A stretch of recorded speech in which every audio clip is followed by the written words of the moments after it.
46. Ronnie O'Sullivan at the age of 17. Both finalists tonight are in their 30s. So what is the perfect age to dominate the game of snooker?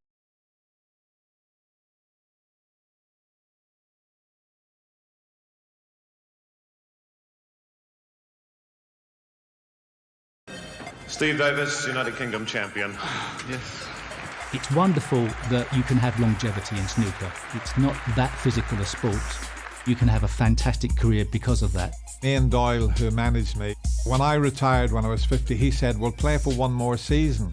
And then you've played in the 70s, 80s, 90s and into the noughties. A lot of the young boys coming on the tour now are the ages of my kids. It does make you feel a little bit old, yeah.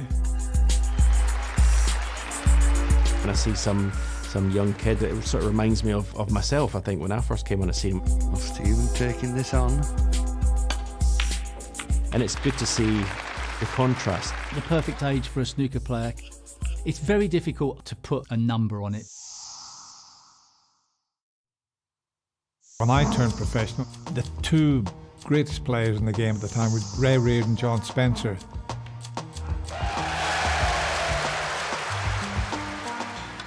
They played their best snooker in their early 40s.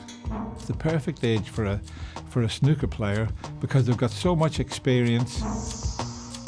I can win when I'm not playing at my best, where years ago I don't think that was the case. Growing older, you get a lot more mature about the game, a lot more streetwise, knowing the table, knowing the shots a lot more. You get more battle scars when you're older. Some of the young kids, especially some of the young Chinese kids, some of the risky shots that they take on, we know how sore it is to lose. Fearless, I had no concept of any safety game or any tactical awareness. I just wanted to pot every ball I could see. It lost me probably more matches than I won. The late great Willie Thorne used to say about my game, professionals shouldn't go for those shots.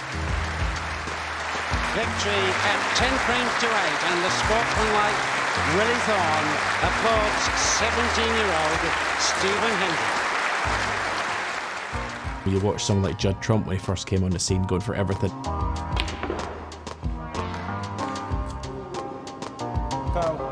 And now he refuses shots.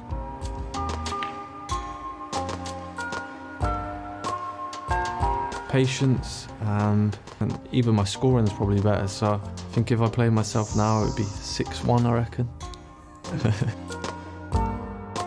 Maybe around 35, I think 36 probably be the peak of my powers. I think maybe when you get into your mid-40s, the eyes can start to go a little bit, which that might be happening with me, but yeah, I'd maybe say like mid-30s, late 30s, I'd maybe say that would be the peak. Early 30s, I would say. Look at the top spin he got on that. Mated for about 5 years around that sort of age group.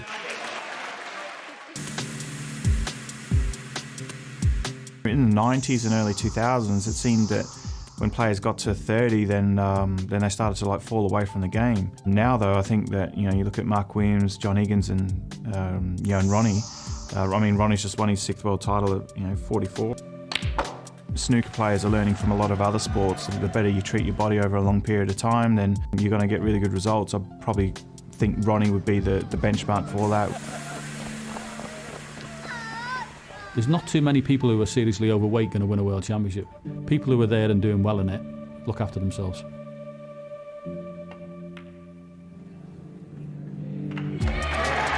Steve Davis has now won the United Kingdom Championship 6 times. Somewhere in your 30s, you should hit peak. If you haven't done anything in the game by the age of mid-30s, you've got to start thinking, am I ever going to do anything?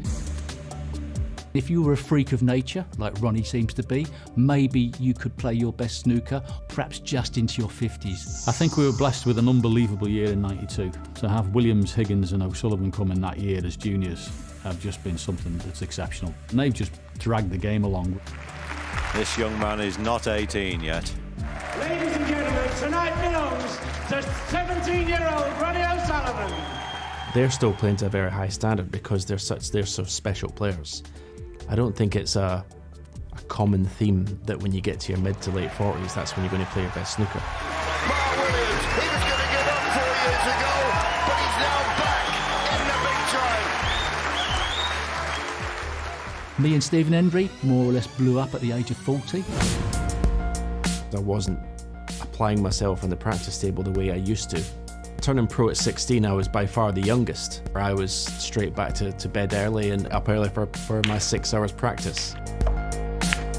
I was doing 7 hours practice every day. I looked like Casper the Ghost. I mean, I was that white I never saw sunshine.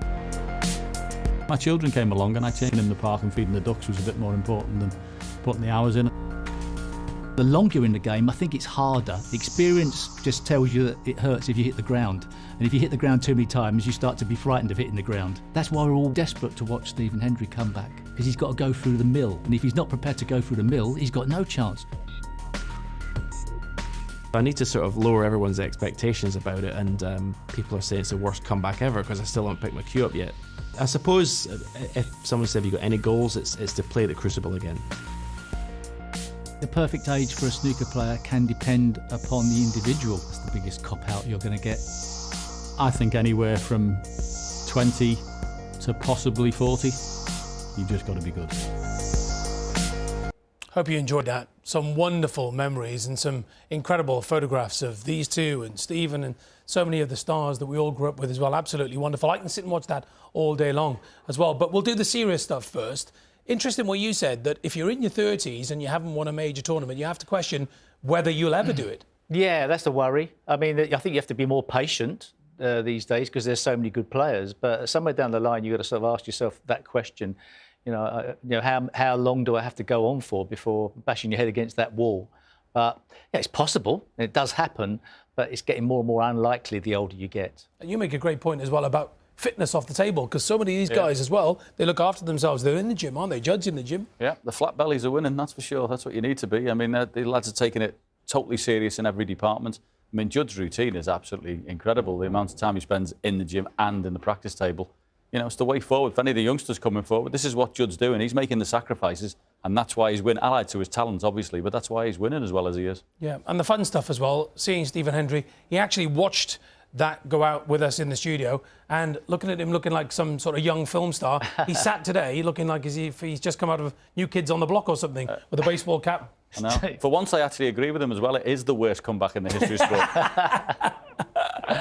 Do you know what would be lovely? Okay, if Stephen comes back and starts, he's got to commit. Obviously, you know, he's got to dedicate. You can't really play at it. The same applies to Ken Doherty and Jimmy White. If they can get a run, they've got the talent. They're the most talented players we've seen in the game, amongst the lot. If they get a run in the World Championship, as it sits, it's probably 3 matches they have to play. It's possible, and wouldn't it be wonderful to see at least one of those back at the Crucible for one last hurrah, maybe? Listen, we're giving him a bit of stick because he's our pal and everything. I'd love to see him play in there. Yeah. I really would, honestly. It would be amazing. It'd be great. And just one final thing, John. We saw a picture of you there with your lovely family as well. Yeah. Family can play its part as well in terms of, you know, when you start having children as well, I suppose that is difficult sometimes to manage the practice and then looking after the family too. Yeah, I mean, I still won tournaments after they came and everything, but it's never quite the same. I mean, being 6,000 miles away and not seeing your kids growing up and stuff at times, I just found a bit too much at times. So, I had a fantastic career. I think I got the life balance right. I don't know why I did, because my kids just give me stick constantly these days, but and I love the bones of them. But it was just one of those things that happened at the time. I still practiced, still won tournaments, but didn't quite have the same eye of the tiger. And can I just say, as a young boy, I used to enjoy watching you play. Those pictures brought it back. I was really young when I was watching you winning World Championships. Well, you were doing well till you mentioned that a little bit.